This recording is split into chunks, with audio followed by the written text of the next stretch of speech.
Good afternoon, ladies and gentlemen. My name is Seneca Berniard, and I'm an attorney with the law offices of Keshav Raj Sadai.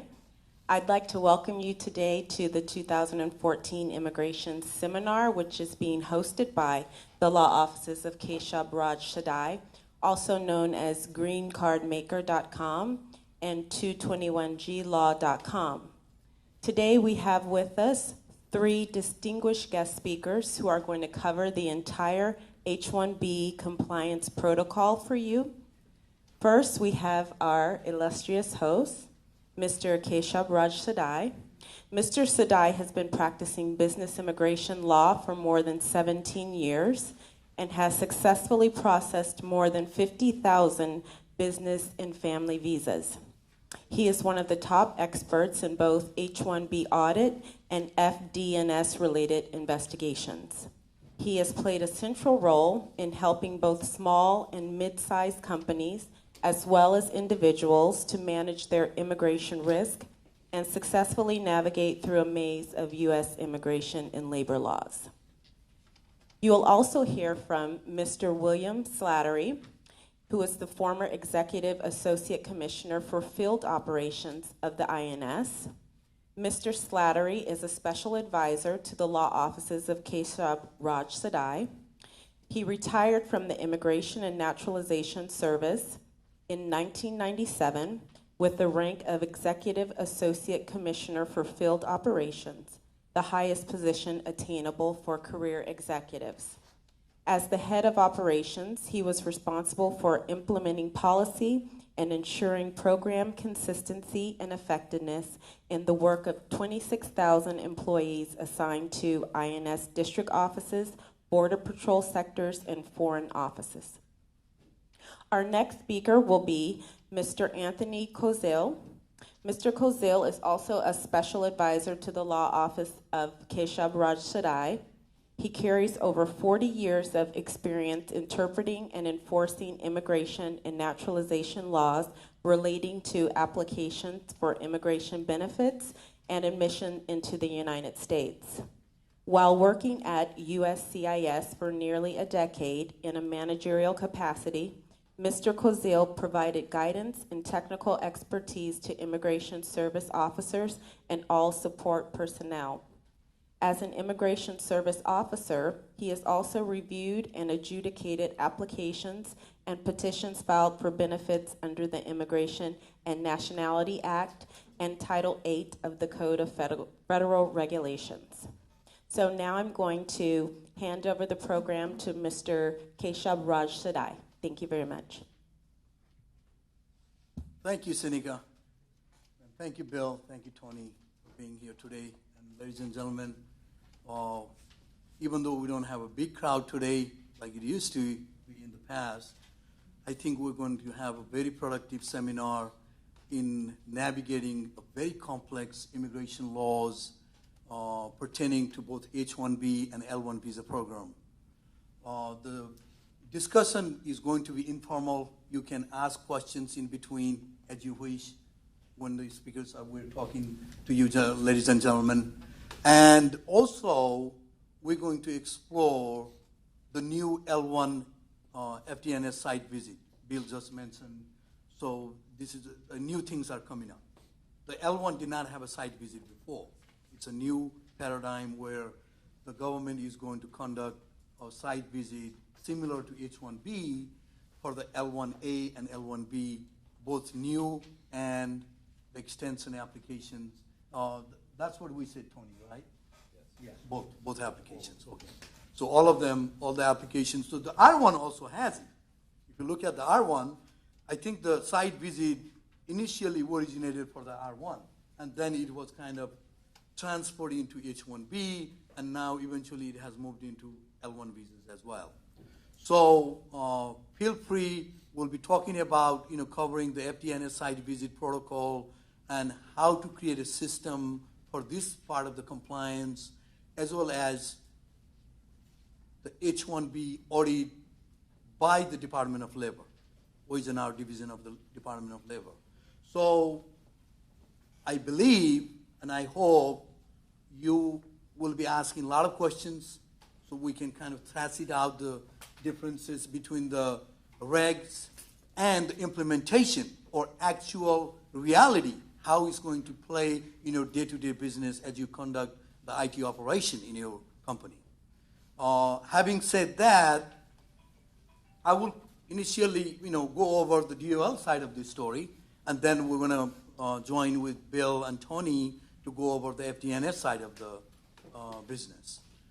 So, in my practice, you're going to hear from me a very practical experience in dealing with all of these matters, where I have personally conducted the investigation with the DOL and settled the cases or have brought them to trial with the administrative law judge.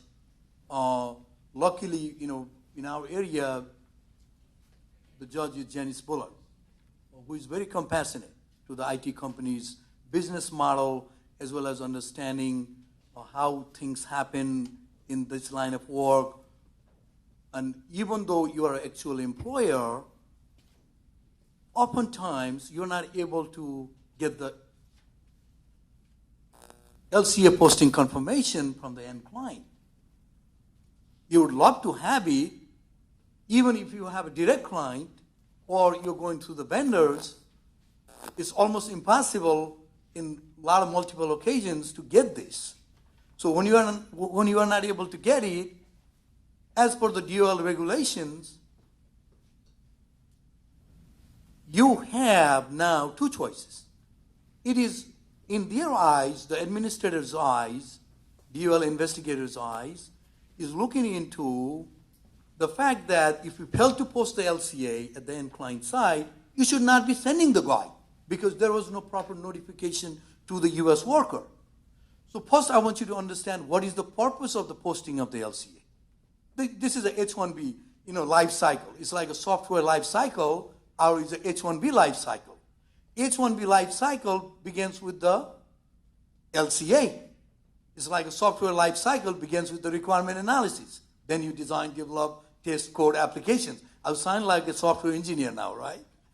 So now you have this LCA. Well, what are you going to do when you are filing the LCA? You're going to do two things.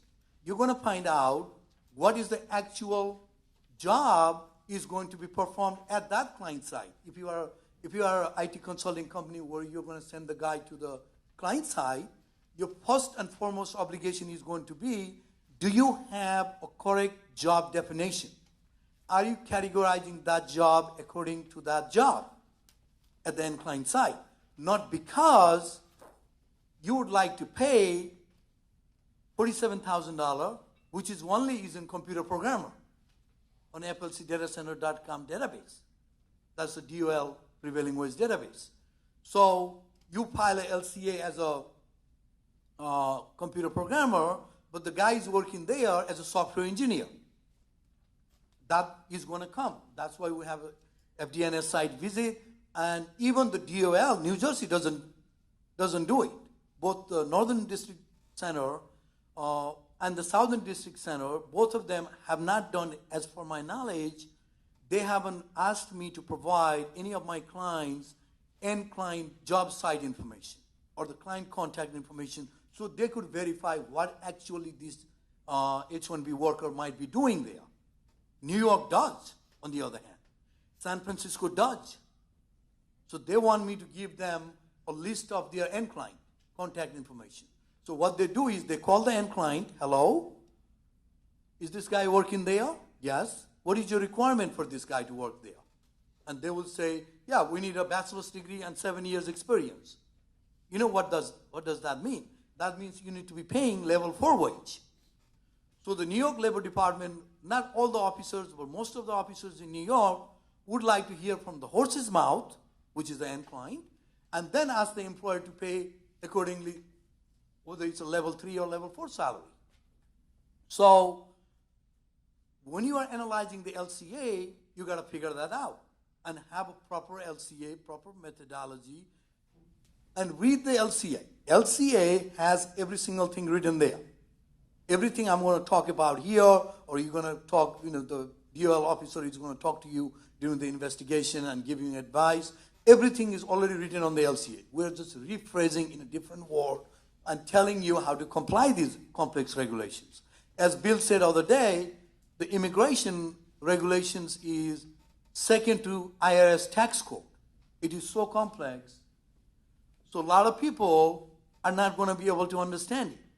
So you need some sort of a team created for both compliance purposes. We're going to come to the FDNS later on, but the protocol of complying with these complex regs, posting, getting a non-displacement verification from the end client, all of these attributes which are associated with filing an LCA have to be taken into consideration. You can't just close the book and go home. And guy went to the work site, job done. I just had a client where guy he was in Austin, Texas, employee was there, and employee find a project himself and he moved to Minneapolis. He doesn't know. So the site visit went there, he said, yeah, my guy is in Austin, Texas. He's no longer there. He's already gone. So you need to keep tab on your guys and see, before they move, you got to file the LCA. Even if you haven't filed the amended H-1B petition, so long as you have filed the LCA, you should be fine. So the voice is going down, but that's okay. Hello? This is better. Okay. You broke one already. I know. So I'm going to get yours too, Bill. So the first exercise, as I said before, is the proper analysis of the LCA. Once you do that, now you have obligation to post the LCA. It's easy to post the LCA at your company headquarters, but it's hard to post the LCA at the end client site. How are you going to overcome that difficulty? You can't. And if you talk to the DOL officer, he says, don't send a guy. If you haven't gotten written confirmation from the end client, do not send your guy there because you did not notify. As I was mentioning before, the purpose of the posting of the LCA is notifying the U.S. worker there is a H-1B worker coming in to replace his job, maybe, someday. So all U.S. worker, everybody working in that company has to know there is the arrival of a H-1B worker. So in order to achieve that goal, we post the LCA at the end client site. But if you just post that LCA in your cubicle and took a picture, the U.S. workers do not know they are. The objective of the legislature in making this law is not achieved. It's empty. So the government or the DOL officer would like to make sure you're posting that LCA. You could not do it. What is the problem now? How are we going to overcome that problem? Problem is huge because there was no notification to the U.S. worker.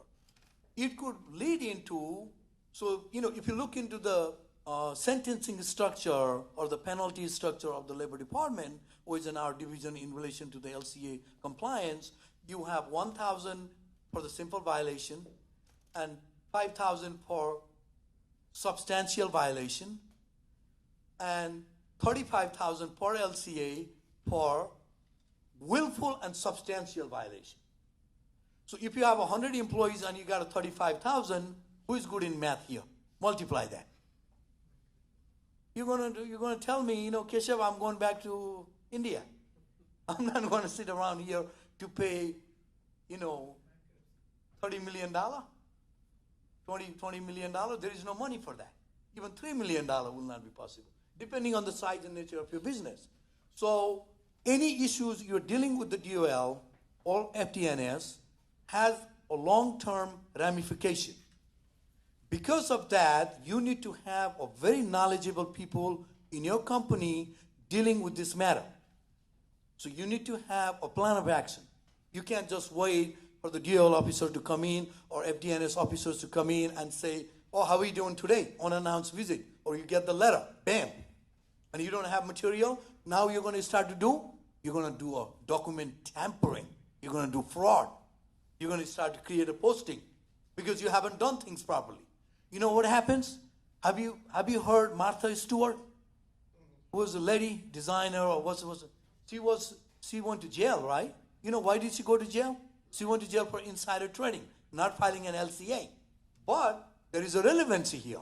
The relevancy is Martha Stewart changed the date when she got to know about this information in her internal document. So that was a forgery, fabrication, and document tampering, federal government document tampering, resulting in up to 5 years of jail. Under that law, Martha Stewart went to jail. So same law can apply to a person who is changing dates on LCA. Posting, notification, non-displacement verification, whatever form of LCA transaction is being executed, you have a problem.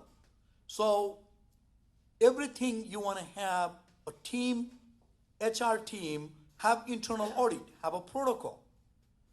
If FTNS officer comes in, who's going to welcome him at the reception? Or policeman came in, everybody's going to go to the bathroom now. That's not going to work.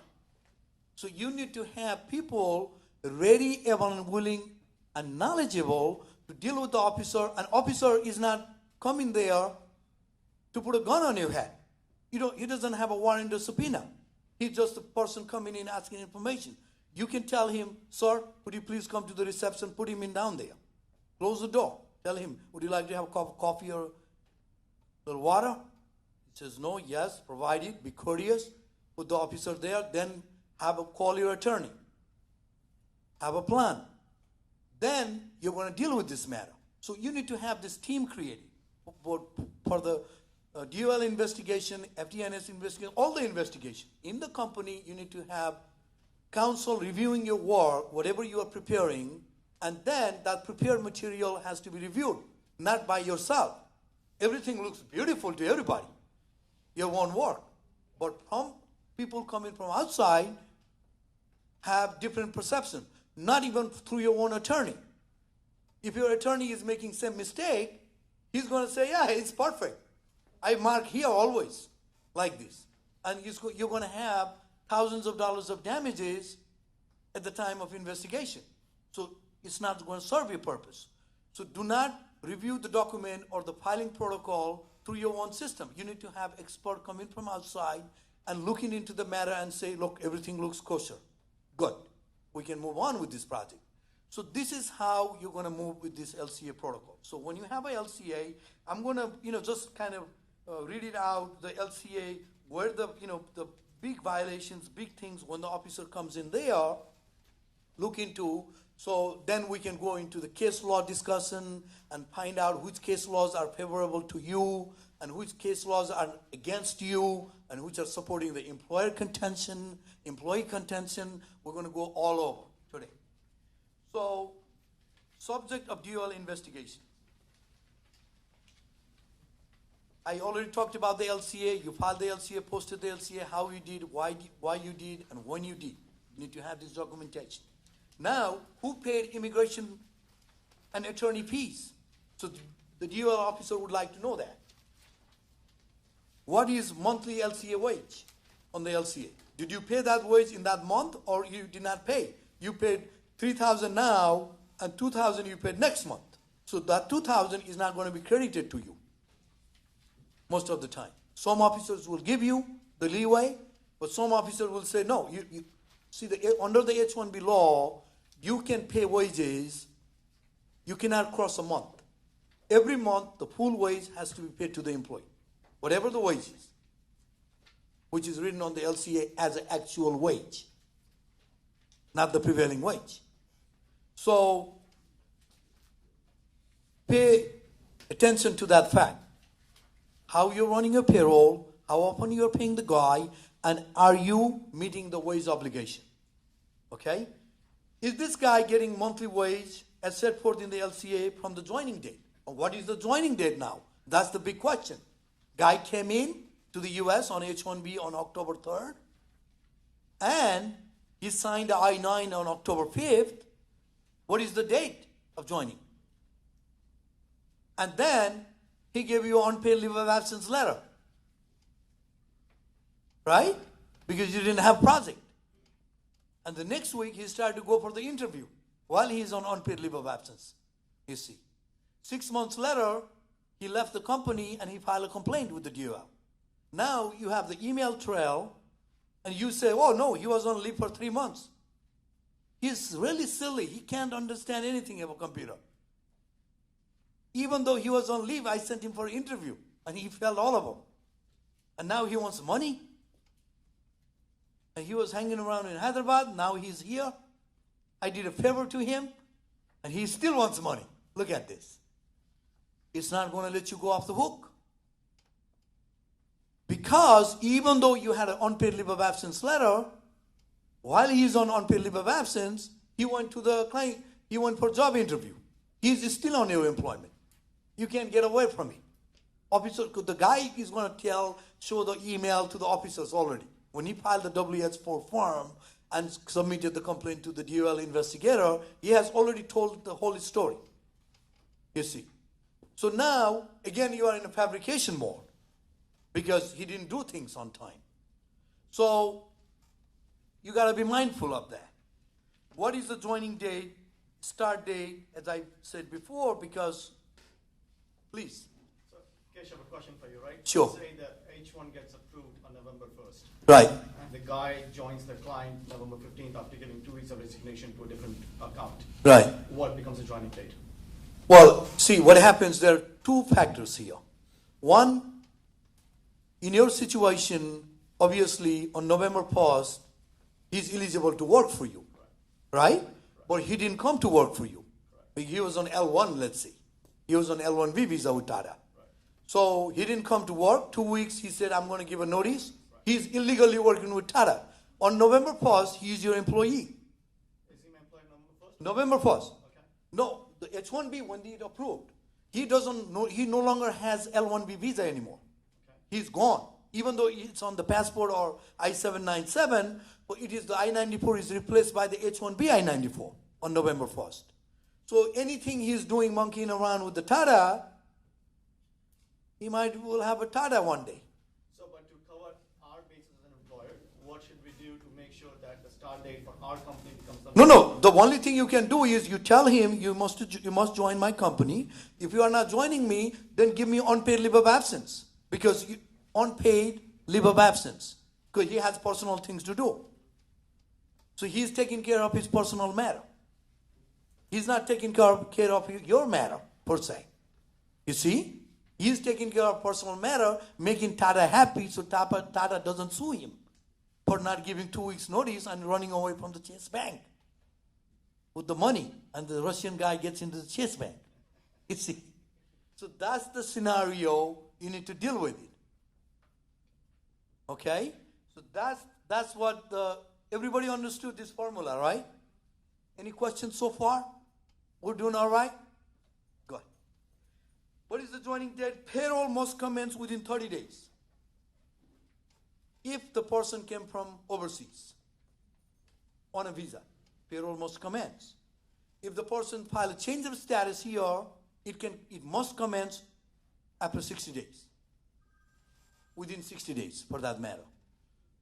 What does that mean? Is if the person is not making himself or herself available to work.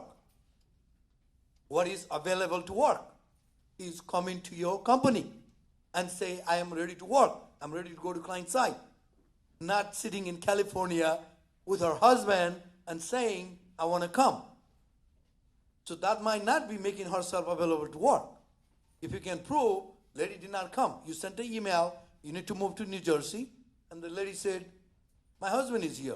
Are you crazy? You need to find a project for me here in San Diego. Then I'm going to go to the work. So that case, we have a case law, right?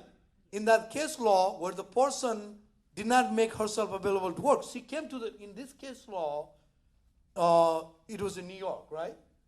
Seneca? Yes. Which case is that? This one is the Wage and Hour Division versus North Shore School of the Arts. Okay, what happened there? Can you tell a little bit?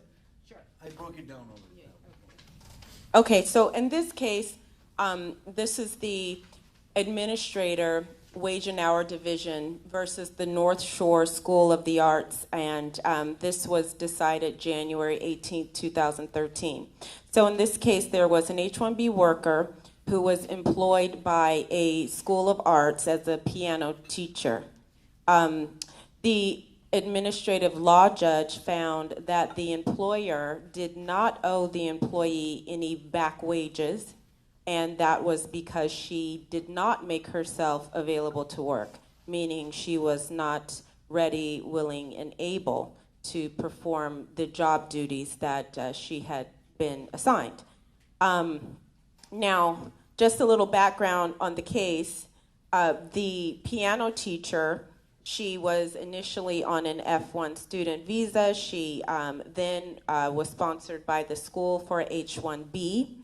And during the time that she was with the school, she was going to the studio and she was practicing her piano.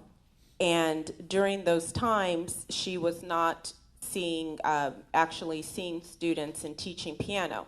Her employer asked her to go out to get more students by playing the piano at the temple, going into certain communities to recruit students and to build up her students so that she would have more students to actually teach. She refused to do that.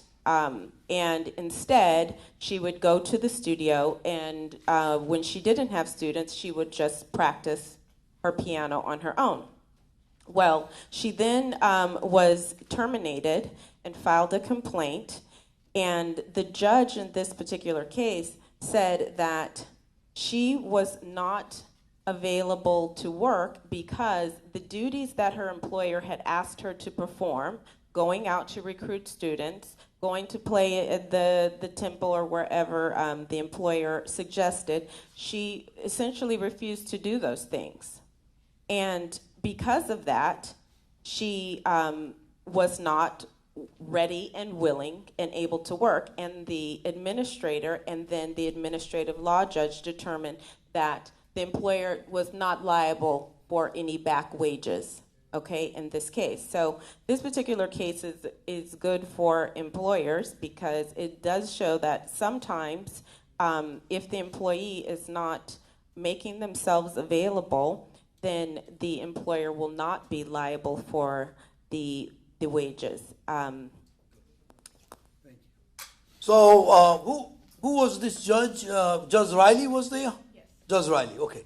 So Judge Riley, Judge Bullard has been doing this kind of thing before in this East Coast area. And Judge Riley also, this is his first case in my experience where he really went beyond call of duty to protect the interests of the employer.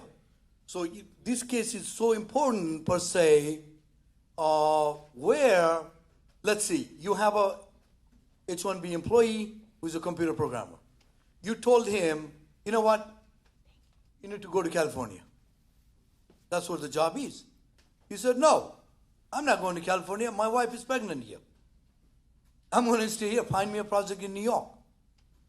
So,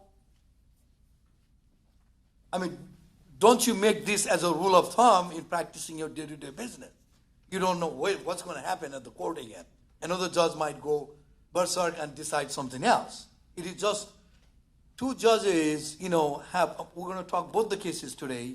So the Judge Riley's this case, the piano school teacher case, the student, the H-1B worker did go to the school every day and she practiced her piano.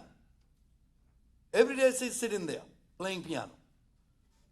And when the employer told her, go to the temple and churches in Upper West Side and market yourself, play piano, and then try to recruit the rich man's children to bring him to the school, she refused. She said, oh, nobody comes in. I don't believe in this kind of nonsense. You need to find me the job. You need to find me work. It's like H-1B work. So you have some defense. If the employee refused, you could say, and in this particular case, even the employee paid the fee, H-1B fee, to the employer. And the judge said, you know what? This employee is a liar. In this case, the employee was lying so much, then the judge said, I can't trust whatever she is saying anymore. So the fee she paid, also let it go. I'm not going to let you don't have to reimburse anything. You took the money, go to employer. No problem. So this is a little different case. So it's not going to happen every time. But in this particular case, it happened. So employer got saved, employee got terminated, employee kept the H-1B fee, whatever was spent to the lawyer, and the employee paid entire money to them. On the other hand, you have tons of cases where you have to pay from the date person make himself or herself available to work. Here, they did not make himself or herself available to work. When the work was given, lady backed out. So judge, having a soft corner, gave a employer-sided decision. Do not expect this to happen to every time. However, it could if you present the case truthfully. So in this case, the employer was forgiven by the judge for even taking the money because she was just trying to help this lady to file an H-1B. It's not a big company, it's a small company. So in your day-to-day practice, you need to be fully mindful of the fact that you are paying that salary on time. You are not putting person on bench unless and until the person is requesting the benching time for his or her genuine personal matters. Then you don't have to pay. There is a 20 CFR provision, 656 provision, which says if the person is taking a bona fide time, you do not have to pay the money. Rules are there. I just want you to be aware of that. And the other case was the where the posting. There is a comprehensive case. Depending on how much time we have, we still got a little time. So because we want to cover the FDNS also, that is also very, very critical for you. So we're gonna see how how much we can cover that camo technology case, right? Mm-hmm. Camo technology case. Okay. So what is the validity of unpaid leave of absence? Was it a forced unpaid leave of absence? Even though you got the unpaid leave of absence, maybe you forced the employee to give the unpaid leave of absence. You said, you sign this or I'm going to fire you. I'm going to terminate the case. And guy signed. Did the employer's LCA post properly at both company headquarters and then client side? I already talked to you about how to comply that provision of the law. Did the employer give LCA to the H-1B employee?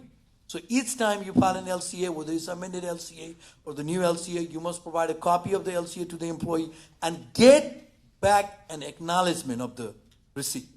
The person received the LCA. If you send by email, you have the email one-way sending. You tell the guy, yes, I did receive the LCA, thank you very much. Get a return email.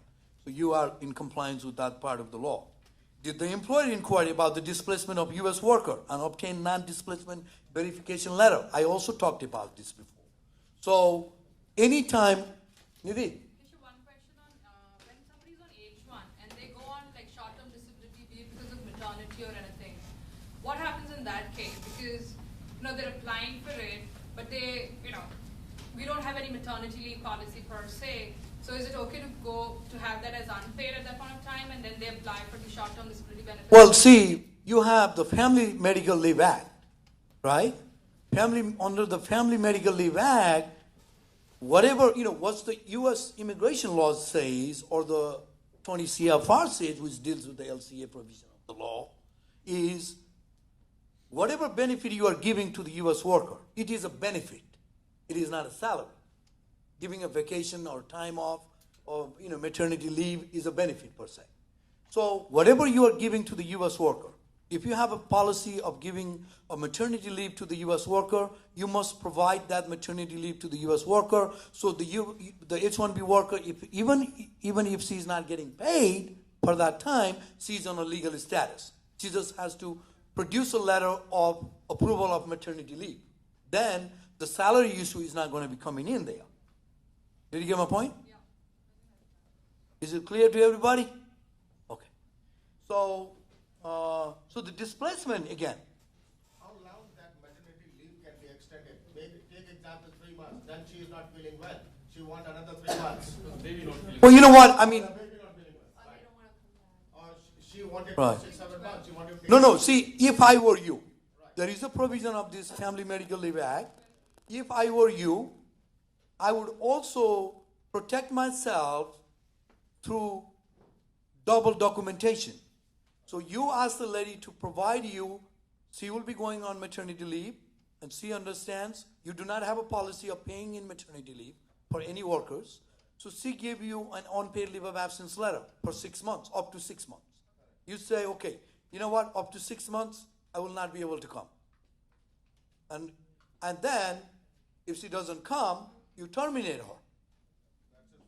You know, how do you terminate? You tell me. How do you terminate? Okay. I know, that's what I'm saying. So if you've done, there is you have another lawsuit coming in. We can force her to join the work. If she's not, then she's resigning. That's a better option.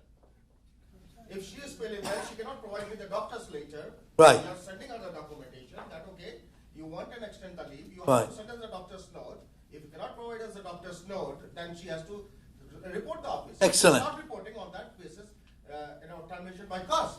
I can terminate her. By cause, and you're an H-1B employer. You can't just hang around with this obligation of $60,000 on top of your head. Because if you don't do certain things properly, you have that wage obligation hanging around with you until and unless there is a bona fide termination. Now, what is the bona fide termination? Bona fide termination entails sending a letter of withdrawal to the USCIS by certified mail. What did I say? By what mail? Certified mail, my friends.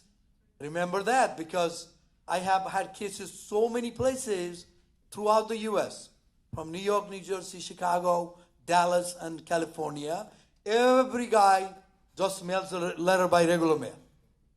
And there is nothing there to prove. You see, that will not let you get off the hook. By certified mail, each and every transaction dealing with the government must be documented. There is no exception to the rule. If you cannot prove it, you didn't do it. Because this case could get into a trial. How am I going to explain to the judge, Judge, your Honor, you did send this letter, we have a copy of the letter. Judge is going to say, oh, tough luck. How are you going to believe? So it's not going to work. So you're going to send the letter, number one. Number two, what you're going to do is you're going to send the certified mail letter of termination to the employee. Employee says, oh, I never received the letter. You told him, okay, you get out of here. But that get out of here, getting mad, is not documented. You got to document that. So you're going to put that in writing by certified mail to his last known address. Maybe he moved to California with the girlfriend. But you're going to send it to New Jersey. 32 Main Road, Edison, New Jersey, to his last known address. You're going to still send this, right? Now, the case laws are full of it. Still, it is not a bona fide termination, unless and until you offer a return transportation ticket to this guy. I have a case here. The case was a Thai national was working in Atlanta. She left the country. After leaving the country, she filed a complaint with the DOL, not getting the back wages. In 9 months later. So you have 1 year statute of limitation on the LCA related cases. 9 months later, she filed a complaint. She went to Bangkok, having a good time. Now, the DOL investigated and came to know the employer had done both the action, but had never provided the return transportation ticket.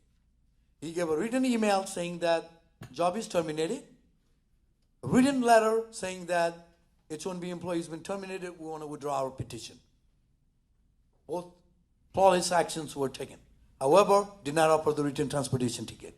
Because they did not offer the return transportation ticket, the judge said, you need to pay until the end of the LCA, entire salary, even though she is having good time on the street of Bangkok. You see? And all the money was gone to her to Bangkok, and she had even better time, I guess. So these are very, very, very critical. in complying with the bona fide termination, what did I say right now? I said send a letter to the UCs, send the letter to the employee with the offer of return transportation ticket, and all of these documents must have been documented through FedEx or certified mail, so there is the evidence, the guy's name is there, okay? John Thomas, termination letter on FedEx or whatever communication form of the method of mailing you're doing, you need to document. It is very, very critical. So, any questions over that?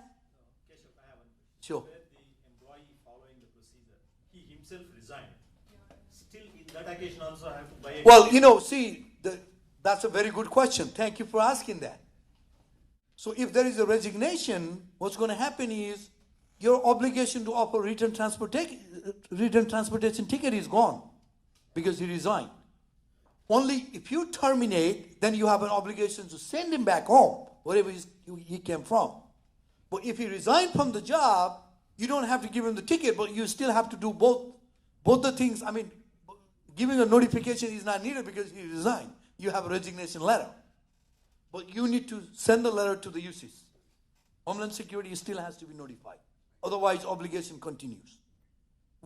I mean, the case laws, you won't even believe it. They have like maybe 80 or 90 cases in the system where there was no proper notification to the employee, there was no proper offering of the written transportation ticket, did not notify the UCs. On one form or the other, the judge is dragging the case or the DOL dragging the case of the wage obligation all the way to that end. So it's not worth it. Because why are you going to pay for a worker who is not even with you? Because you didn't do certain record keeping properly. Yes, sir. Whether communication by email is recognized or whether it has to be a letter and a certified mail. You know what, my friend? Let me tell you the truth. You want to hear the truth? The truth is, I don't believe in email. You know why? People can make email and produce that page. I have a case right now with the DOL where in Lawrenceville, where the employer said blah, blah, blah, and the employee said blah, blah, blah, and the employer is telling me in their server, this email is not there. They never sent that email. So the employee created an email, according to him. Employee says, no, I didn't create that email. So why do you want to be in the fog? I would like to be in the blue sky. You know what I'm saying? The blue sky is written letter. Written letter by certified mail, you nail the thing down. Yes. Is there time frame for sending out the withdrawal notice to the USCIS? As soon as possible. As soon as possible means within 2-3 days. Because if there is an investigation for any reason, because this guy might have a backwards issue or some other issues and there is a complaint, DOL will have to ask you to pay him until the date you sent the letter. Until you prove that. If there is no proof, he's going to ask you to pay. Okay? So, Keshav, for the cases that we haven't done the letters, is it advisable to send it now? You know what? I would send it even now. At least you're cutting up. You're stopping. You're putting the water somewhere else. You see? No, if H-1B is expired, your obligation ended on the date of expiration. No need to send. The validity of all this documentation continue to remain until and unless the LCA or the H-1B is valid. And if it's expired, boom, it's over. So we can send a letter today saying the employee resigned in August. Yeah. No, you're going to say employee resigned in August. At least you have the resignation letter, right? So at least, and then you are fulfilling all the duties. 99% you're going to be safe, unless you have like really good officer who is going to go by the letter of the law, not the spirit of the law. You know? So, did the dependent... Sorry. So, do we need to include the resignation letter along with the notice that we're sending to them? Is it required or is No. No, right? You're just withdrawing. Okay. Immigration doesn't care when the person resigned. Okay. You just say, okay, I want to withdraw my H-1B. They are more than happy to let you withdraw. These issues are going to become material fact, material documentation if there is a DOL investigation. Yes? Very smart question, sir. Why I'm saying smart. Person resigned. I forgot to revoke his H1. he called you up and he said he's another H1, he's going to work for company B. He worked for 6 months. Then he said, I want you to come back. Right. You didn't revoke. Yeah, you can take him back. You take him back. Fine. When the old investigation comes, Right. you check that 6 months of duration. No, you see, always there is a rule of thumb into that protocol. The protocol is, in a situation like that, whenever you are taking a guy back on where you haven't canceled the H-1B in the past, what you're going to do is you're going to ask the guy to provide what visa status he was in. You don't know. He was on H-1B, he was on L-1, he was on F-1, B-1, B-2, whatever nonsense he was in. You get a copy of that visa and prove he was maintaining this status. If he's not maintaining the bona fide status, you cannot take him back, even though there is a valid H-1B existing with you, which you haven't canceled. Does that answer your question? Yeah, perfect. Thank you. How about the LCA? Because LCA is attached to the H1. So what happens to the LCA, which is still active? What do you mean LCA? If the person resigns, H1 revokes, but the LCA is still active. Yeah, you can withdraw that LCA. And even if you did not withdraw, Labor Department is not going to penalize because all the actions under the law is taken to mitigate the damages of coming out of this hole. But you should withdraw the LCA also, but there is no damaging consequences per se. You know what I'm saying? No judge or court has ever enforced because you didn't pull the LCA. There was obligation and continuation for that time, so long as you made the 3 prongs of the bona fide termination. Okay. So I have one question regarding the Sure. LCAs. Like what if we find some LCA and then this employee didn't join us, and for some reason we didn't withdraw the LCA, is it legal? It's okay. LCA, there is no employee name. You can use that LCA to another employee or keep it in the bank. So if you have another Johnny going down there, you use that LCA if the job is matching. So you have a second protection there. So I would like to hang around with the LCA because sometime maybe you sent the guy to Detroit, Michigan, and we had the LCA file last year, but we forgot to file the LCA this year. You can use that LCA so long as the job title is matching and the job location is matching. And job location could be pulled up and down using the Metropolitan Statistical Area formula. And you could be safe down the road. Okay? So displacement verification. So you know what? I mean, it's around 3:30 now. So our program is going to end at 5. So why don't you do this? So let's talk about this chemo technology. You know, I mean, do you have any other questions related to the DOL related investigation, level 1 versus level? If you're filing a H-1B extension, do not use level 1 way. Always use level 2 or 3. Because if there is an audit, the government might ask you to pay level 2 or 3. They might not agree. Yes. One question. Sure, sir. You just said that preferred wages, LCA wage, and you stated earlier that monthly. But what, as per my knowledge, it can be hourly, it can be yearly, it can be monthly. No. If you Right. pay them the entire preferred wages and LCA wages, if you pay more than the LCA wages in an entire year, the preferred wages, then also you're right. Well, see, that's a good question again. But the beauty is in the eyes of the beholder. When you're looking at that W-2, there is a $65,000. For you, it's perfect. From the DOL and the court point of view, and the law, as far as the law is concerned, law says, does this gentleman receive, let's see, there was a $60,000, wait. But I want to interrupt you. No, hang on. Let me finish it. Then I'll let you interrupt. There was a $60,000 salary. Each month, the gentleman is supposed to be getting paid $5,000. So you, January, February, March, you did $5,000. But after that, 2 months you didn't pay, let's say. But then in November, December, you mitigated those damages, you added $10,000 more. So the resulting W-2 is $60,000. According to the whatever he is supposed to be getting, he got paid. What the DOL officers or the court is arguing is, the law says you must pay this salary in 12 installments. You can't reduce more than 12. in equal amount, whatever the agreed upon wage of the LCA wage is. Now, up to a couple years ago, officers used to give credit. In New Jersey, New York, if you have a W-2 of $65,000, $70,000 and your LCA was $60,000, they never bother. They said, okay, you can move on. However, the trend right now is enforcing the black letter law. What is the black letter law is every employee has to be paid minimum of once a month or twice a month in equal amount. If you did not pay and you're trying to mitigate those numbers at a later time, so that amount of money, they might not give you the credit. That's what I'm trying to make you aware of. No, but when we are filing the LCA, then we have a choice to, select whether I'm selecting an hourly or I'm selecting a monthly or I'm selecting Right. a yearly. Right. If I select a yearly, then Right. your person doesn't have a right. I know, but see, it's not a person's right. It's a law. Right. The law is whatever provision you have.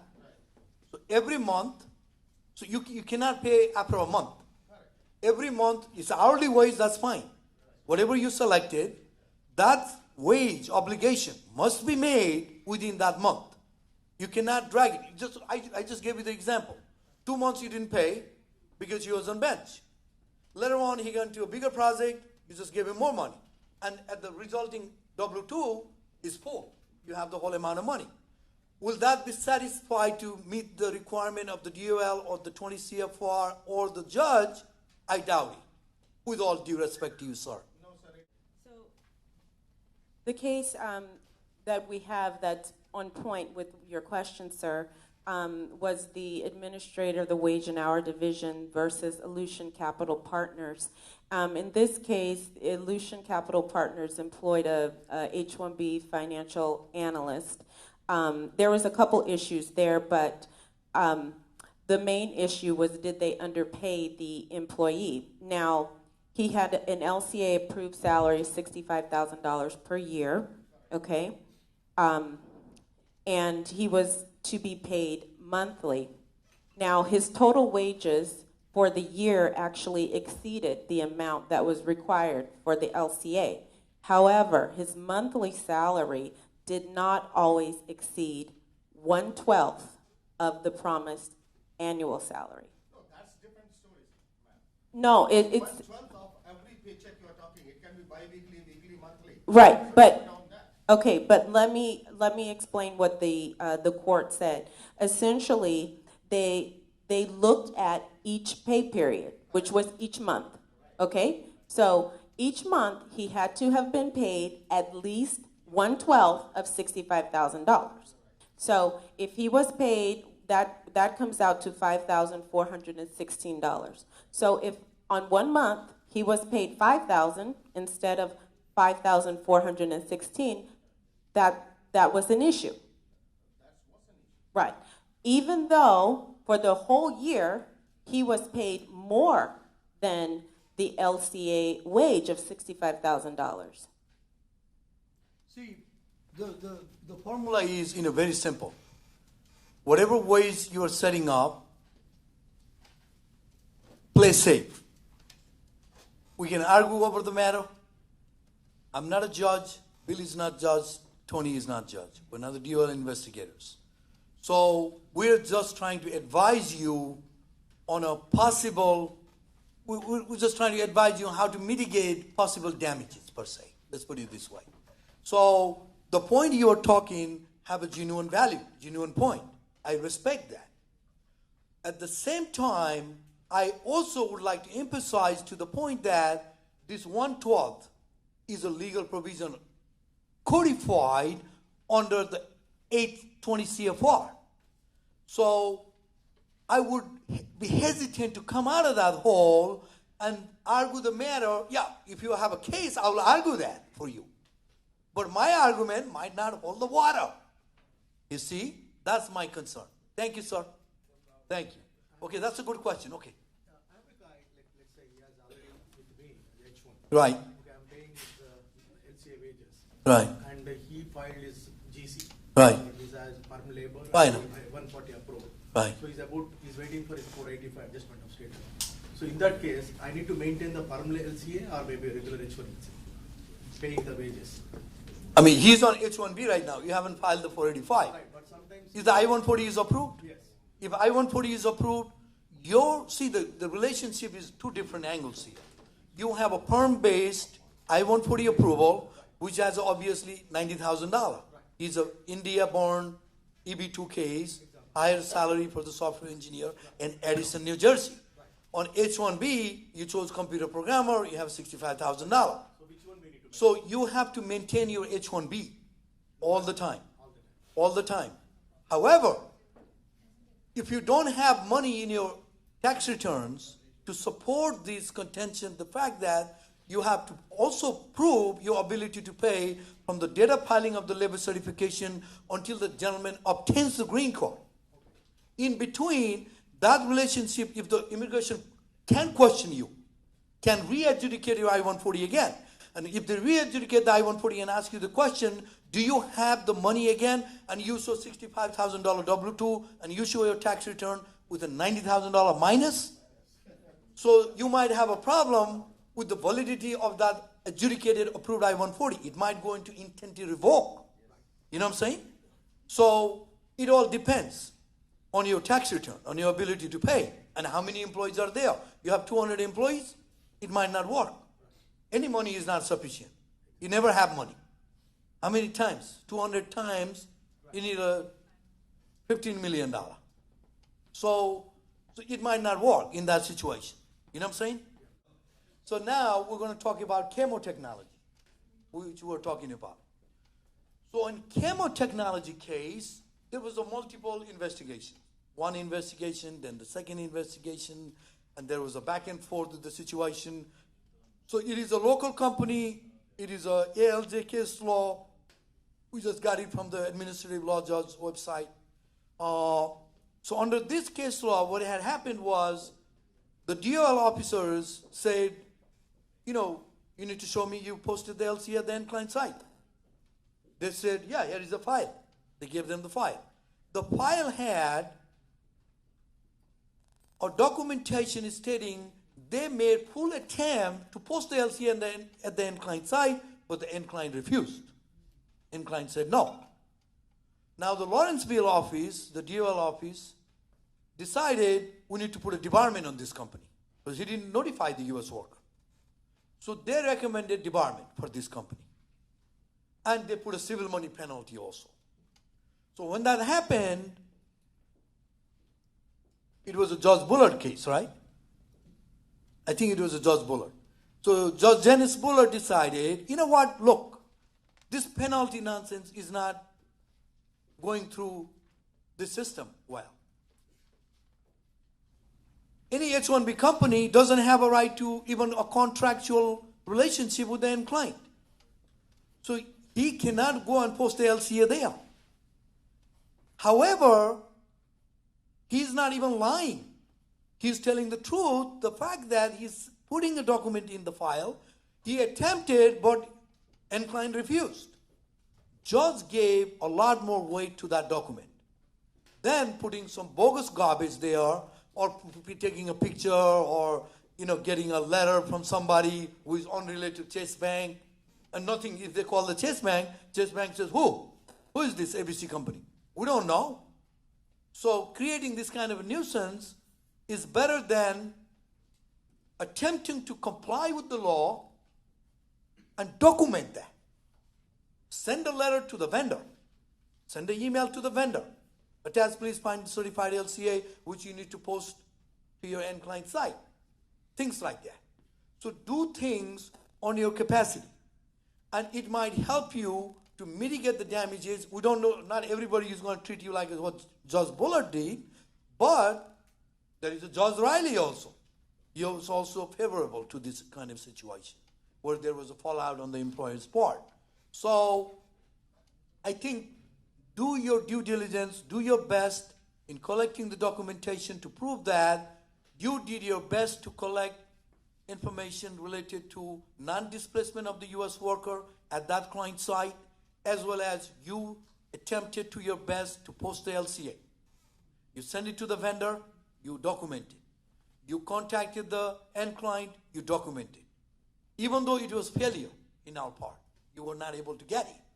But you documented these provisions of the law, it might let you free, let you go free later on, and the judge said, okay, we're not going to penalize you, we're not going to have a debarment. So that's a very big news. But sir, the client doesn't have an obligation that if he's hiring the guy, he's putting a consultant on H1B Right. in his work location. Is he not liable to post the LCA, or else he is not liable to? He is not he's supposed not to get this person on the project, right? You know So what? department Not doesn't him. penalize them? Not him. They don't want to penalize them. See, who filed the H1B? Not that guy. You signed. LCA, you signed I-129. But nobody else signed. So he can't go and sue him. He can't go and penalize $35,000 per LCA. He hasn't signed anything. You see? They're not liable whatsoever. Even though there is a layoff of U.S. worker, they're going to make you liable. They're going to put a super penalty on you for $35,000 per case and try to count the money. But not to them. He's off the hook. That's why they're telling you to file H-1B. He doesn't want to file himself. So all the, dirty work, he's going to give it to you, and he just eats the mango. Somebody tended the tree. You see? So that's the whole funda is there on what is going on up and down. So that's the case I wanted to talk to you about in compliance of this posting notices. They are severe. Severe, because they need to verify through that methodology whether there was a non-displacement, there's an exempt worker being sent to the client side, non-exempt worker sent to the client side, and how and when and where this was accomplished. And if you're not able to explain that, we have a problem with the money. And we need to talk about money later on and how to deal with this matter. So, having said that, we're going to end this DOL protocols and the procedures, whatever we discussed. If you have questions later on, we can, before you leave, we can talk about it. Now we're going to move into the FDNS site visit. So Bill and Tony are going to join on FDNS site visit. Before they go into the site visit, I just want to give you a brief synopsis of how and where what is taking place right now. So the FDNS site visit, Bill, it came around 2010, right? 9. Right in 9, when the big cases in New Jersey started to come in, then the FDNS site visit started in 2009. When it started, it was not that many in the beginning. Then later on, before they were all contractors. And the contractors are replaced by the officers now. However, they don't have a warrant or subpoena. They're just unannounced, they can come in. But when they come in, as I told you before, you need to have H-1B audit file, similarly like you have public access file. You need to have an FDNS file, always. The FDNS file must have your I-129, your petition letter, your degree diploma transcript, your W-2s, your recent pay stubs. Those are the paperwork, end client letter, job description, every single thing related to this H-1B employee must be on that FDNS file, not on the public access file. Public access file is different from the FDNS file. So you need to have an entire filing cabinet for the FDNS file now, because they're going to walk in any time. Now the double jeopardy there. Now you got to also prepare the guy, because officer might not come to the site at the company headquarters. He could also go to the client site where he's working. So the guy also should have maybe redacted documents. Petition letter, I-129, again LCA, his job description, what is he doing there, his pay stub, W-2, and his degree diploma transcript. Those are the things officer is going to ask. He's just re-adjudicating the I-129 petition. Is there a bona fide job? As stated before, is this person qualified to perform those job duties as stated before? So that is the protocol of the FDNS system. And how you're doing this is you admit it. How many of you have paid attention on your current H-1B approvals? It's written there is a notice section at the end. It says, even though we approved your H-1B, we're going to re-adjudicate anytime. We can come and check your application and then deny you, per se. You see? See, the language is written here on H-1B approval. I just brought the H-1B approval. I might have to take my glasses off to read it. Let me do that. Notice, although this application petition has been approved, USCIS and the U.S. Department of Homeland Security reserves the right to verify the information submitted in this application petition and our supporting documentation to ensure conformity with applicable laws, rules, regulations, and other authorities. Methods used for verifying information may include, but are not limited to, the review of public information and records. That's a VIVE system. Contact by correspondence, the internet or telephone, and site inspections of business and residence. Information obtained during the course of verification be used to determine whether revocation, rescission, and removal proceedings are appropriate. So even though they approve the H-1B, the whole H-1B approval is listed here.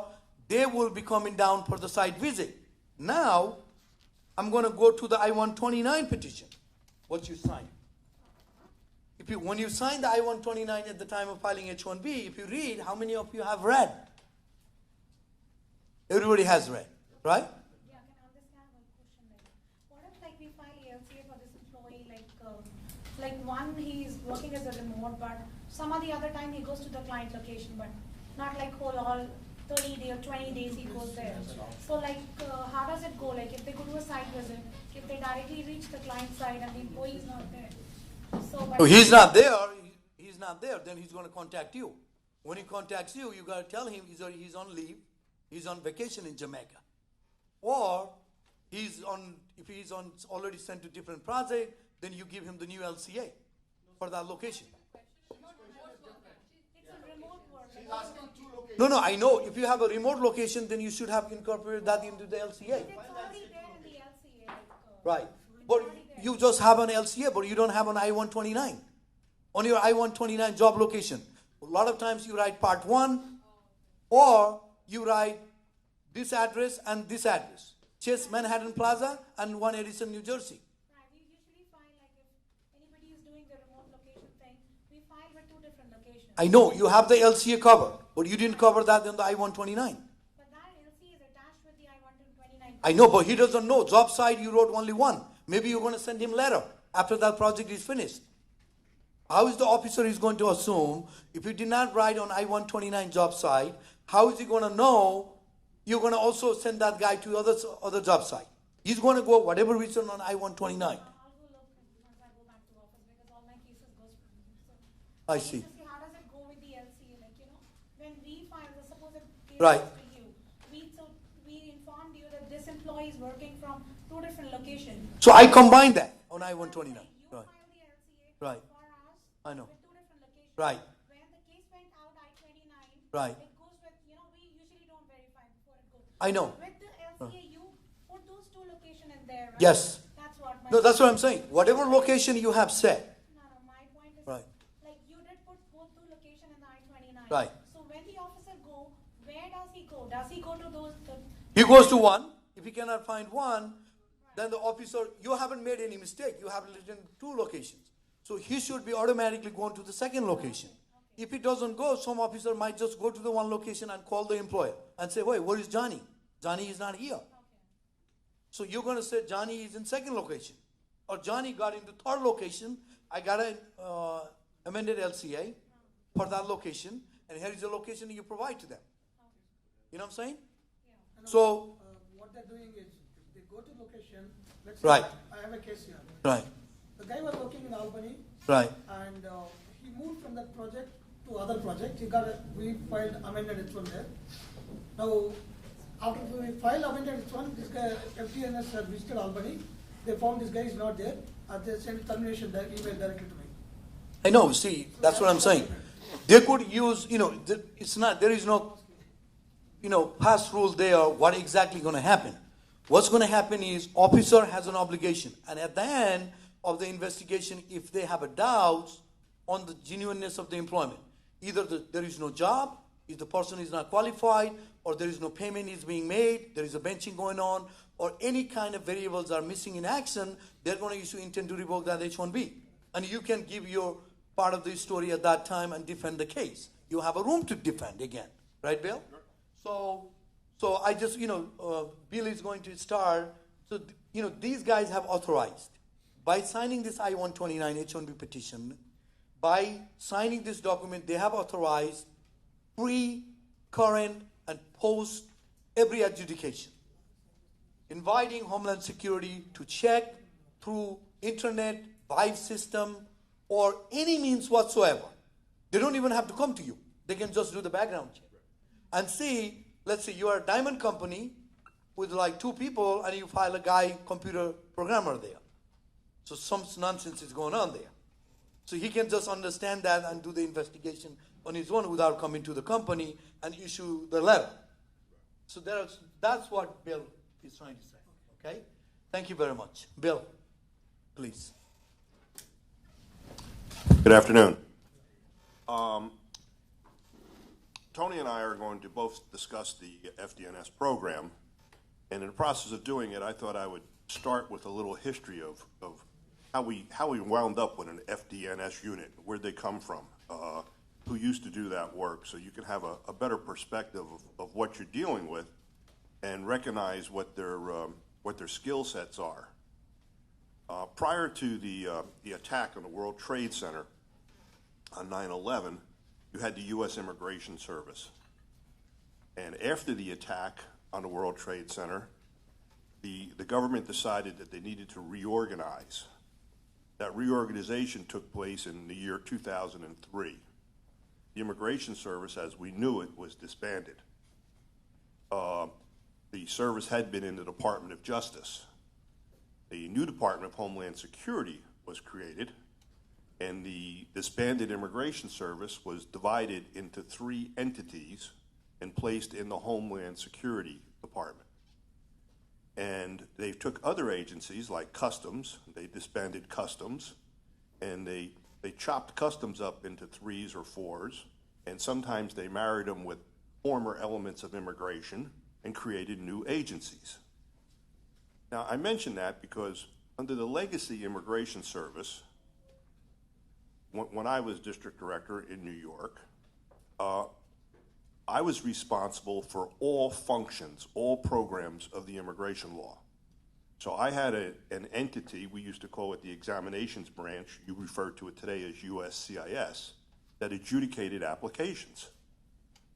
I also had a unit of special agents, investigators, who would conduct investigations when requested to do so by the benefits shop. What I had was, for those officers who were immigration examiners and or the special agents, they had all been trained. They had gone to Immigration Officer Academy. Most of them have trained for over 12 weeks. They studied immigration law, non-immigration law, nationality law, criminal law, statutory authority, report writing, and when they came back to work for you, they were under 1 year's probation to prove themselves. The district offices back at those days, we controlled our work. When someone in the examinations branch wanted information about a particular company, that officer would be using their knowledge, their experience to identify something they thought was wrong. They would send it to their supervisor for concurrence and asking that an investigation be opened. If the supervisor concurred, the file would go to the investigations unit, where a supervisor in investigations would look at it and see if the case warranted an investigation, and then if it did, they would assign it to a fraud investigator within immigration. So you had 4 human beings, all of whom had extensive training, extensive experience, having to come to the same conclusion that this case warranted an investigation and somebody needed to go out into the field and do something. Roll the clock forward when the Department of Homeland Security was created, The former Immigration Service went into 3 agencies. They went into USCIS, which just adjudicates benefits. They went into ICE, Immigration Customs Enforcement. And the people who went into ICE were the former special agents of INS and the deportation branch. And they went into Customs Border Protection at the airport. They took the customs inspectors along with the immigration inspectors, and they created Customs Border Protection. With the creation of USCIS, they took away any type of investigative arm from that agency. There were no longer special agents available to do their investigations. So from 2003 to 2009, they piddled along without investigative support, and when they needed it, they would have to go to ICE and ask ICE, could you break away from your principal mission and conduct an investigation for us? And that wasn't working out too well. So they decided to create the FDNS. But here's the difference. When you have a site officer from the Administrative Site Visit and Verification Program come to your place of business, that individual is armed with 2 weeks of training, not 12 weeks. And during those 2 weeks, none of it involves immigration law. So the officer who's at your work site knows no immigration law, has never been trained in immigration law. He has a check sheet that he's armed with, and he has a petition, and he's just checking the boxes. He doesn't have the training or the skill set to determine a lot of infractions. And the reason I mention that is because Keshab talked about being prepared when these people come. If you have one of these FDNS officers alone with one of your employees discussing your H-1B, okay, or the LCA, okay, you wind up in a situation where you have the absolute 2 least knowledgeable people, the absolute 2 least prepared people talking about one of the most complex laws in the nation, okay? And you are at risk if they do something wrong. So you have to understand who these people are, okay? And what you have now is you're having cases that are generated at random. There is no human element saying something is potentially wrong with this case, therefore we need an investigation. Instead, it's a random process that just drops the case out, goes to someone without formal immigration training, and then they show up unannounced at your work site. It's a very dangerous situation if your staff isn't prepared to deal with this, okay? Because they have the ability to reach the wrong conclusion and then take your company, to take the reputation of your company in the wrong path. The end product of their worksite investments are all now filed electronically. Their electronic findings are available to other FDN officers, to other work offices within USCIS, whether it's the service centers, and to the American consulate overseas. So if this goes wrong early in the process, you could pay dearly for it long term, not only on that individual case, but in terms of the reputation of your company for future H-1B filings. Okay, so it's very important as an employer that you spend the time and energy with the beneficiary of the H-1B to where they understand the content in the H-1B, the conditions of employment that they've accepted, okay, and that they don't deviate from that if and when they ever wind up being interviewed or spoken to or with by an FDNS officer, because that could prove dangerous. The program now is developing to where it was concentrating originally on religious workers, then it went into the H-1B program, and now the USCIS is going to include L-1s. And it appears that almost all L-1s will be scrutinized. And that's the end result of a Department of Justice audit, where they found that the program was susceptible to rampant fraud. So the officers who are doing the L1s, I think they have the 4 weeks of training too, don't they? No, it's still only. Oh, it's still only the two? Only the ASVVP. Oh, good. Now, let me interject for a moment here. We have FDNS officers and ASVVP officers.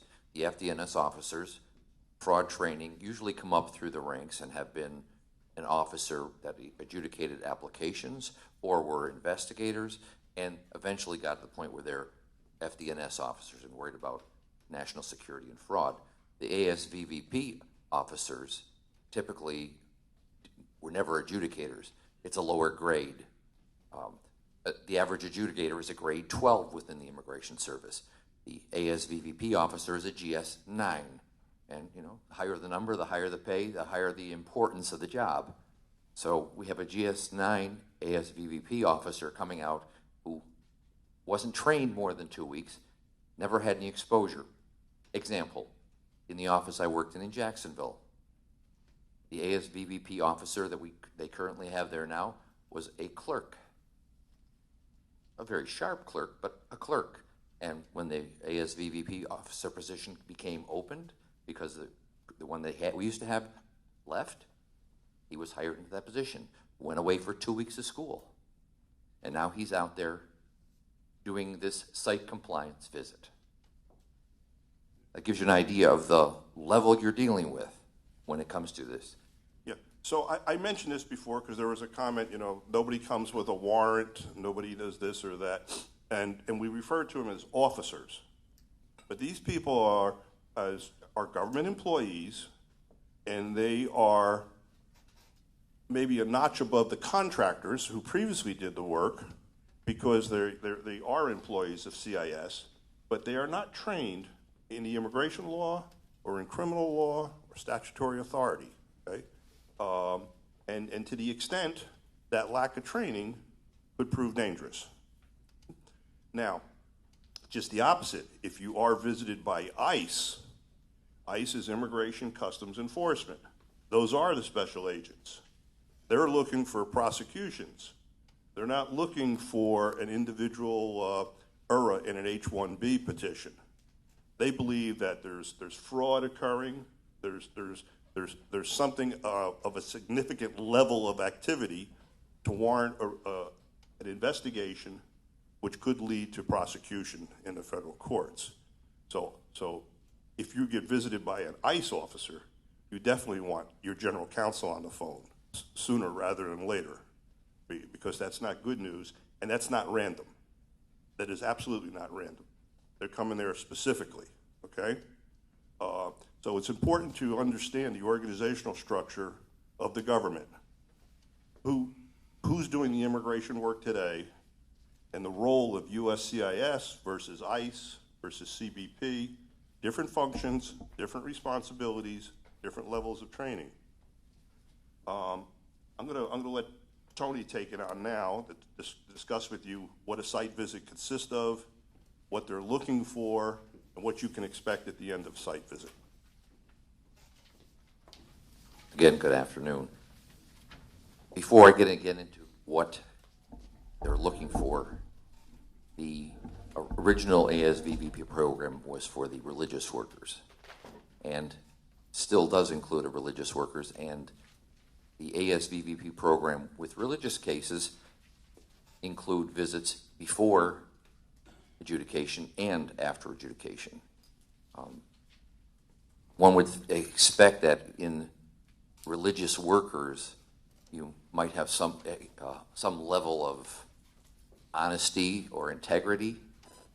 However, it wasn't necessarily the case, and quite often a petition would be filed, the ASVVP officer would go out to investigate, and they'd come to the site of the religious organization, it would be an empty lot. That's how serious it was.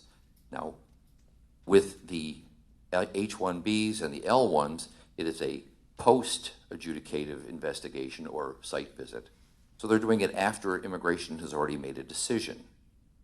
There's nothing that's in the law currently or in regulation that doesn't say that 6 months from now or a year from now, based upon what the Department of Justice decides or what the OIG decides, that there won't become a pre and post site visit for H-1Bs and L-1s as well. Now, you as the H-1B or the L-1 petitioner need to be prepared when the ASVVP officer comes out to see you. Mr. Kishab was telling you earlier to make sure you have all of your documentation set up. Have your FDNS file cabinet with a file on each applicant so that you have everything in there, whether it be the LCA or the I-129 or whatever else that relates to that individual applicant. That's what they want to see when they come out there. They want to see that you exist, that you're paying the person, that you've got all the documentation, and then that you're able to provide them with this. If the person is off-site and they don't appear to be there, they're going to go back and write up the report. They may then ask you for information via mail. They don't want to spend multiple trips going out here and there. Typically, if they don't find the person there in the first place, then they're going to go back and everything's going to be done by mail after that. Again, we have a person who's only been trained for 2 weeks, and he gathers facts, then presents the facts in his report to a supervisor. The supervisor looks at that and then decides whether or not to send it to the Vermont or California Service Center. And they're the ones who ultimately decide whether a deeper investigation is involved or needed, and whether or not they're going to take any actions to revoke the approved petitions. The main thing is to be prepared and be willing to discuss this with them. But again, it's voluntary. If for some reason you're not prepared, you can just say, no, we're not ready at the moment. We don't want to do this visit at this point in time. Please make it for another day. Then they're going to obviously write to you, and you can prepare the documentation or have your attorney prepare all the documentation to provide to immigration after the fact. Again, we're all here as legitimate businesses, and we have all our documentation. If you're not ready, you provide it when it is needed. A correspondence type of issue. Does anyone have any questions re the site visits that we could possibly address? Yes, way in the back. Thank you for taking the call. I think I heard earlier that the documentation needed for FDNS versus the public documentation is presented, they were expected to be kept separately. But what is the real differential between the documentation on both the sides? Is there anything different? Because I've so far heard most of the documentation here is similar in nature. Yes. You know what? See, what happens here is what I suggested before, as Tony just mentioned, to have a file in relation to FTNS matter separately versus combining into a DOL public access file. What I'm trying to explain to you is because there is no nexus between the LCA application or the Ways and Hour Division's investigation to the FDNS investigation. These are like completely two different categories of legal processing going on there. So why do you want to voluntarily provide, and then he might look into and forward that file to the DOL for another investigation? Sure. So you want to have two investigations or one investigation? Obviously you want to have one investigation. So that's why you want to make a plan of action in the company so each and every individual who is on H-1B has an FDNS file you're going to maintain on a separate area. Similarly, you're going to maintain on another area for the public access file and related to the DOL investigation. Does it make sense? It does. Or I confuse you more? No, I think that does make sense. Just that I checklist that FDNS would require? The document, okay, let me tell you. What you need, the public access file requires a different documentation. You have a LCA, you have a posting notice, you have a prevailing wage, you have an actual wage memorandum, you have a benefit summary, you have a LCA receipt of acknowledgement of the receipt, right? So those are the paperwork, and then you have a LCA posting, end client, how you posted, how you conducted your non-displacement verification. If you are using an exempt, non-exempt H-1B workers at the client side, then what is your ongoing recruitment practice to replace the H-1B workers with the U.S. worker? So you need to document those. So that's your public access file. On the other hand, the FDNS file, as just Tony said, you're going to have your I-129 petition, your LCA, your petition letter, right? Your degree, diploma, transcript, passport, visa, I-94, and any amended LCA, because job site might have changed. FDNS officer would like to see that, as Bill and Tony just said. So you want to have those documentation along with, as Bill said before, they're also looking whether the gentleman or fine lady are getting paid. So you want to have the W-2 pay stubs, any documentation to show that there is a bona fide transaction of the business. Now, the person is not working in-house. Person is working at the client side. Now, do you have, how you control those people? Do you have an end client letter? So who is the actual controller of this employment?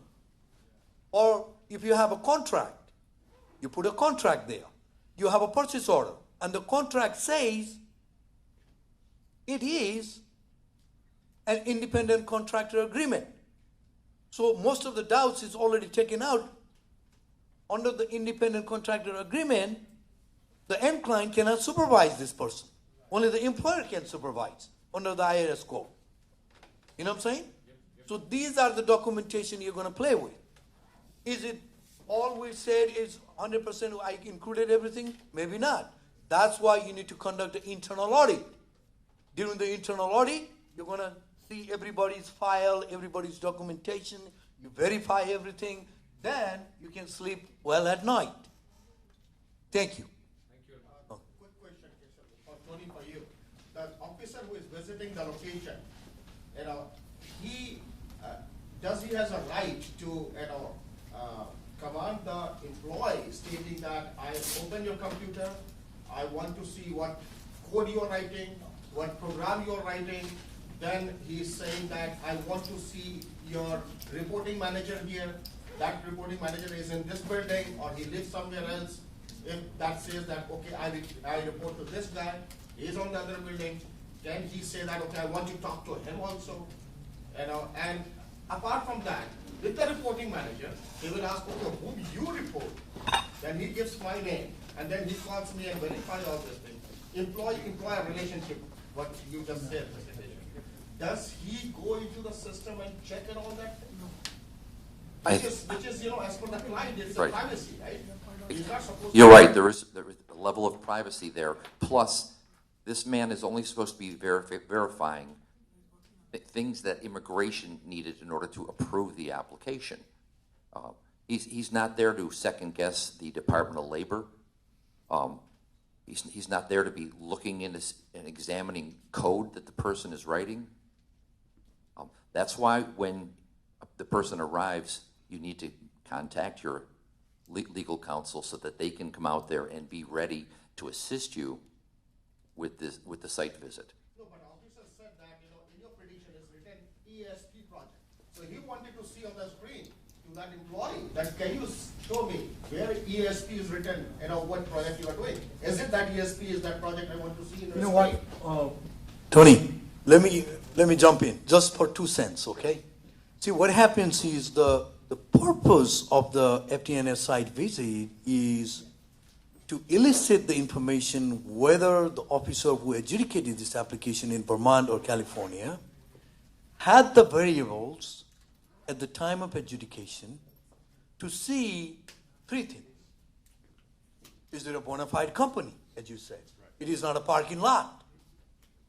Number 2, is there a bona fide specialty occupation related job? Number 3, is this Johnny is qualified to perform these job duties by virtue of his degree and work experience?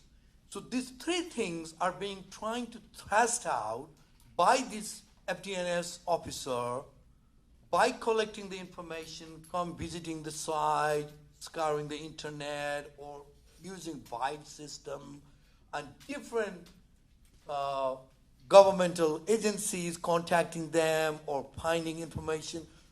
So it is trying to prove there is a specialty occupation, and let's say guy came in, he wants to know, is he doing a computer work? Is he doing a computer work? You said he's going to be a computer design, develop, test code application. Now, when the officer came in, he was picking up the phone in the reception. Hello? Obviously, he was not sitting in the computer and coding. So the guy he talked to was this guy before at the reception. And he comes with another hat on now. But he recognized him, you see. So obviously, he want to see, is he really involved in a specialty occupation, or he's a benched employee saying hello. So he could ask you that question.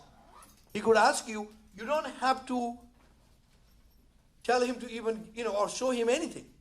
It's up to you.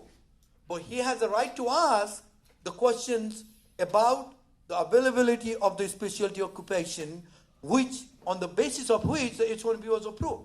But sir, he said that open the computer. I want to see what code you're writing. I know, it's up to you. You can say, no, listen. You can say, officer, I cannot open my computer. It has a lot of, private material. Thank you and have a nice day. You want to know him about his specialty occupation? I'm going to send it to you tomorrow. Or you visit me tomorrow. He's not coming with the gun or warrant, as Bill said before. There is no warrant. It's all voluntary participation in this program. So don't you get pressure when officer asks you, oh, no. Let me show him everything. Sir, you understand, I understand. But the employee who's sitting there, and in that's why you need a training. That's why I said internal audit, internal preparation. I said prepare. Thank you. And that is why I said you never want those two people alone. Okay, that's the worst scenario. They're the two that know the least. No, Bill, you should never be. I'm going to tell you one more thing. You should never be alone with the officer in one room. You should always have a witness. Witness to make a statement. Privileged and confidential. So the witness is going to write whatever these two people are talking, and then right on top, privileged and confidential. That means only lawyers have a right to review that. And it is confidential. That information cannot go out. So write that language, have a witness inside the room. Don't sit with the officer by yourself. That's the rule number one. But sir, when you write privilege, it means that you cannot use that document in the court of law also. No, you're not using any court of law. You're using what took place there. You see? So the attorney can analyze it later and take a proper course of action in providing the information and documentation to the relevant authorities. Will that answer your question, sir? Yes, sir. Thank you. One other thing, though, is you have to understand that part of the training that the ASVVP officer does get is to make certain types of queries and things about your business and things like on the different government complex equipment and computer programs. And the training does emphasize and go into the right to have you to have proprietary information that is known just to you, your company, and everything else, and the need for you to keep that a secret, even from this ASVVP officer, because you don't know where this information will lead to or go to and compromise your business. So yes, you do have this right to this privacy of your proprietary information. And like Kishab said, you will respond by correspondence. So one quick question. Do they carry the ID card like badge? They should have an ID that indicates that they are a part of a Department of Homeland Security. Do they have a badge? I'm not sure. Hello? No, they don't have to have a badge, but they should have a Department of Homeland Security identification that indicates that they are an officer or employee of the service. He's going to carry a business card with a 1-800 number, okay? What you need to do is when some officer comes into you, you need to say, officer, may I have your credential? So he might not have other credential other than the business card. So if he produces the business card, you call that number. 800 number. You call so-and-so Officer John Smith is sitting in my office, is he a FDNS site visit inspector? You verify. Otherwise, maybe another guy is coming to find out all of your trade secret and the business information and take all of your H-1B guys into his company. That's what we did. He just wrote in a piece of paper, his name, his email ID, and his. And you call. No, he should 800 have number. a government ID card with a photograph. Good. He needs it to get in the building every day when he goes to work. He cannot get in the building with a business card. Good. So he has to have an identification card, because anybody can have business cards printed up. But yeah, and if he doesn't have one, you say, I hope you understand, you'll have to come back with credentials before I stop my employee from productive work. Yeah. One quick question for Tony.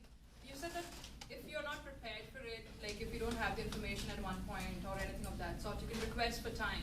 Based on your experience, does it in any which way have a negative impact on your case? Is it like implying that something is wrong is when you need time? No. It's perfectly fine to do It's that? perfectly fine. Okay. Having adjudicated cases over the last 40 years, my experience is that there are some people out there, or some officers out there, who tend to be very aggressive, but management and their supervisors keep them in check, and they understand that there are situations where the client is not prepared, where the person who's seeking the benefit is not properly prepared. So they should not reveal it as, or hold this you're against you. And again, it has to go through multiple levels. It goes from that person to a supervisor to this Vermont and California service centers before it would even get to the point where they would decide to do a further, deeper investigation. And common sense hopefully will prevail. There's two issues when you're confronted with this. One is the case immediately in front of you, the case at hand, in terms of giving them what they need to resolve questions about that case. But as I said before, all their findings are going to be recorded electronically, and they'll be cross-referenced to the name of the petitioner and the name of the beneficiary. If you're in the business of H-1Bs and you're going to be filing H-1Bs the following year, you really don't need anything negative associated with your name in an electronic file, because it's going to generate probably more ROIs. It's like a bad name in Google. Everybody can see it. Yes. So every adjudication, whether it's, as Bill said before, is a U.S. consulate or the service center adjudicating the petition, they see there's some fishy thing going on. Future petition. Future petition. Yeah. So you're going to have some negative repercussion originating from this act. So be careful, conduct an internal investigation thoroughly, both on the DOL side as well as the FDNS side, and play safe game. And we're here to do business, and thank you for your time. Thank you, sir. And if you have any questions, we'll be hanging around here, and have a nice day, We have another ladies and question back gentlemen. there. This session was very informative. This has been very knowledgeable. I think at least to me, I've opened up a few more avenues of thoughts on my side. Probably my colleagues would have done the same thing on their side as well. On behalf of small and big enterprises that you've been dealing with, we would just want my CEO of the company to present a small memento to you guys, the esteemed panelists over here. And we're going to wish that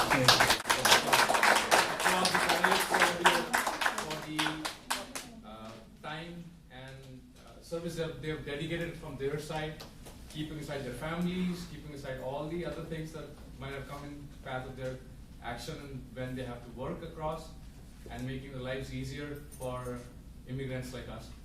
We would just want Hari to represent it, and all the panelists over here. Vijay is our legal lead as well on our team. So we would want the whole team to be presenting with this small memento, token of thanks from our side.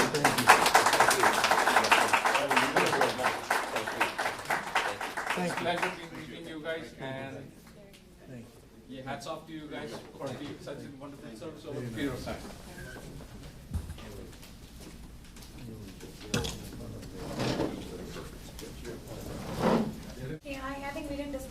what I'm asking. I'm asking about this very small question regarding the I-9. There is nothing small here. Okay, but my Every point question is is like, big no, one. I'm a little I know. confused actually. I was with one company, what we used to follow is like, if suppose my employee is in California, we used to get the documents from them and the scanned documents, you know, and we used to look at the documents and we used to sign the I-9s and we used to keep up for the records. Right. But now I heard like, you know, it should be like the documents should be a test, you know, before coming to us. Right. And even if somebody is local around here, so we get the employees even from whichever part of New Right. Jersey, we request them to come here. Right. So is it still the same or even the scanned copies are fine? Like, You see, if you read the I-9, yeah, because I read it never no, says like I the know. article. If you read the I-9, first you need to understand the purpose of I-9.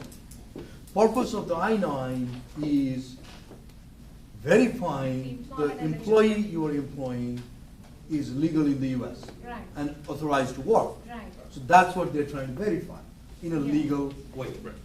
So how are you going to verify? Is they say you're going to submit your green card, your H-1 visa, your birth certificate, passport, whatever the documentation that person has. So how are you going to touch and feel that? If you are not seeing that person and he sends you a photocopy of the green card, maybe the photocopy of the green card was made in Brooklyn.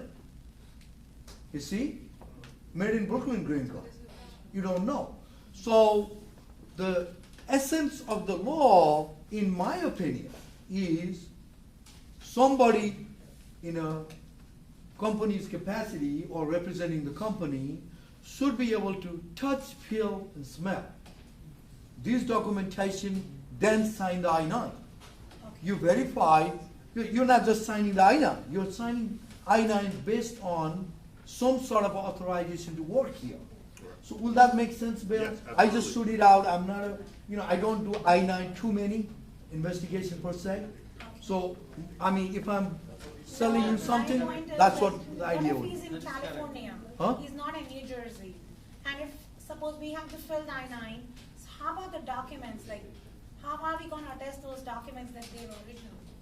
So, is it like... That's the $60,000 question right there. So There's what are companies they going you to... can go through that do remote I-9s. Can you say again? I can't There's hear. companies that you can partner with that do remote I-9s. So remote I-9, they can verify for you Correct. and then Okay. send the paper and you put it in the file. Absolutely. So you hired, so that person becomes your company rep. Right. Because you're Exactly. paying to them, Exactly. right? That's what statute So says. that might resolve, as the lady said, but I don't want to provide as a legal opinion, Okay. okay? I just want to stay away from that. Yeah, as long as I'm doing that, I'm fine. Ms. Keshab, you should see the document. You should be really, ideally should see the document. Immigration, ICE, USCIS doesn't require that you be a document expert and be able to look at it and say, oh, this is a phony document. Person presents you a document, you look at it, you see it, that's what you have to have done. Physically touched it, looked at Physically it, touched it, smelled it, Smelled everything, it. and signed off Right. saying, yeah, I saw this document. Whether they present you a legal document or not is not Your problem. You're not expected to be the expert in whether the document is legitimate. It's just, I did see it, I did touch it, so I'm signing it off. If you, what are you gonna sign? You're gonna sign a check for, a blank check to me? I'm telling you, it's only gonna be for $2. Would you sign this blank check?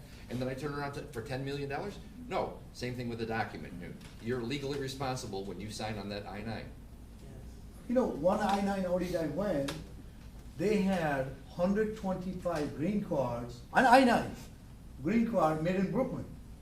All of them were made in Brooklyn. So the ICE found out it was a, factory type of situation. All 125. Employer did not know. He thought it was all bona fide green card. But then, these all green cards were not even made in USA at the USCIS, it was made in Brooklyn. So you have a lot of situations. That's why if I were you, you said, maybe you hire the services if it's outside of the jurisdiction, but I don't know about that. Or just touch and feel and smell. That would be the solution. Yes? Is there any statute of limitations on investigation? Well, statute of limitation related to the LCA investigation, there is no statute of limitation for FDNS people. They can come anytime as long as the application is valid or up to 5 years maybe. so they can come and check out the situation, what has taken place. But can the investigator H1B case done like 7 years ago? On the LCA, you have 1 year. From the things happen today, you can file a complaint within 1 year for the LCA violation. So That, 129, you filed 7 years ago. you know what, I-129, I mean, it's a fraud. So if there was a fraud involved, there is no, I mean, statute of limitation for the general fraud could be 6 years. Right. But if there is somebody got benefit, somebody got an H-1B status on a fraud I-129, and then he moved into the green card, so he is a fruit of the poisonous tree. Now, if they cut that I-129, he's illegal. He should not have gotten green card. Now the green card or the citizenship can be revoked. If you just keep climbing the ladder, you know where I'm going? But the guy is already gone. We don't even know where he is. I know, guy is gone, but listen, if the officer comes in, that if he's a 6-7 year old kid, you don't have the documentation. You have 5 years documentation, record keeping provision allowed. You don't have a paper. That's a statute. You destroy it. 5 years. But he has the paper. Immigration still has the paper. So it's a, And unless this was part of an elaborate ring, right. They don't have the luxury of time to be looking at cases where something was wrong 7 years ago and the party has left. They've got a lot wrong today and the party is here. That's what they've got to concentrate on. They're not going to monkey around with you for 7 years old case. Yeah. Yeah. Unless it's part of an organized ring and a large ring, I wouldn't worry about it. Yeah. Keshav, Thank one you. question. In a LCA, prevalent wages, if take example is 60K, Right. and the same guy on I-129, you sign, with some legal language, and you put the salary 90K. Right. Now audit of Department of Labor is there with you. Right. So in that case, which That's salary? 90K is your actual wage. You see? Actual wage is a wage. See, you have an obligation to pay actual wage. Actual wage, you just wrote on LCA at the time of filing. LCA wage is subject to change. LCA wage is subject to change based on what? Ask, based on what? Lot of variables. Similarly employed workers getting paid higher salaries. Your actual wage is changed. Even though you had $60,000, now it became $90,000. So if the enforcer of the DOL is really enforcing the black letter of the law, at that point of time, your 90K is going to become an actual wage. In spite of the fact that you have $70,000 written on LCA or I-129. If you start to pay, let's see, you wrote all this on LCA, you wrote all this on I-129, $90,000. Right. But because guy did a good job, 2 months later you start to pay him $110,000, 20 grand more. That is your actual wage. Everything is forgotten now. Whatever you signed on LCA is over. That is going to be your actual wage moving forward. So, but, LCA is Department of Labor. I know. I-129 petition is USCIS. Right. Right? Right. So two different departments. I know. But DOL is going to come and do that at your location. Right. They're going to look at his paycheck. He's not looking at your I-129. That's what I'm asking. That's what I'm saying. On his paycheck, instead of writing $8,000, you wrote $10,000. Correct. Now you change his actual wage. Even though it was 8 before, now 2 grand it changed. It went up. That's what I want you to understand today. Keshav, one question here. But if that changes because of a bonus, then we're not liable to continue at the revised rate, right? Well, it depends how you're writing a bonus. On your pay stub, you just wrote $10,000. Which one is bonus? Which one is actual wage? But if it's bonus, like if it's the way that shows on the pay stub is it's base salary and then bonus. Then you're okay. Then we're okay, right? You seem to be okay. It's never okay. You see.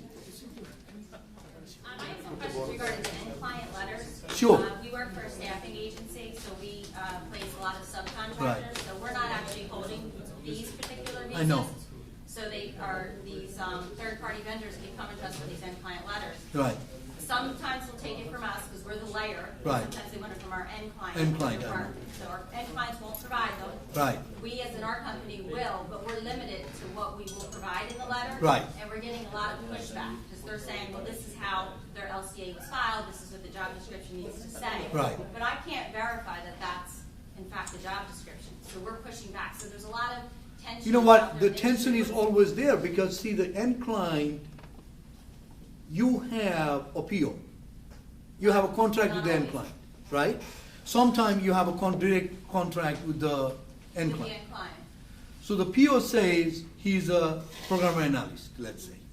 On so-and-so rate, he's going to work at so-and-so place. So if you have, the immigration has a hard time.